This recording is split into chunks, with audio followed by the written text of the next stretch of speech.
মোস্তাফিজুর রহমানের বলটা উইকেটে পড়ে একটু থেমে গেল। জানিত লিয়ান আগে ফিলিক করতে গিয়ে ব্যাটে ঠিকভাবে লাগাতে পারলেন না।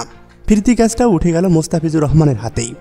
এতক্ষণ জয়ের উল্লাসে ভাসতে থাকা প্রেমাদাসা স্টেডিয়ামের গ্যালারি হতাশার ধ্বনি। হঠাৎ করেই যেন নেমে এলো পিনপন নীরবতা। আর এটাই ওয়ানডে ক্রিকেটের রোমাঞ্চ।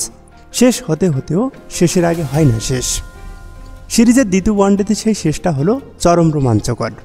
এই বাংলাদেশ জিতে যাচ্ছে তো ওই শ্রীলঙ্কার সম্ভাবনা জেগে উঠেছে। স্বাগতিকদের জন্য সেই সম্ভাবনার শেষ উইকেট পর্যন্ত গিয়েছিলেন 99 রানে 4 উইকেট পড়ার পর 85 বলে 78 রান করা লিয়ান আগিব। এরপর বলতে গেলে তিনি একাই টেনেছেন শ্রীলঙ্কার ইনিংস। তবুও শেষ হাসি শেষ পর্যন্ত বাংলাদেশের। 7 বল বাকি থাকতে শ্রীলঙ্কাকে 232 রানে অল আউট করে 16 রানের জয়ে সিরিজ সমতায় ফিরেছে লাল সবুজের দল।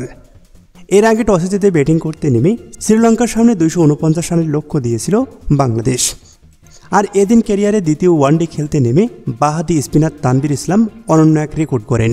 ক্যারিয়ারে দ্বিতীয় ওয়ানডেতেই 2 মেডেন ওভার সহ 39 রানে 5 উইকেট শিকার করেছেন তানভীর ইসলাম।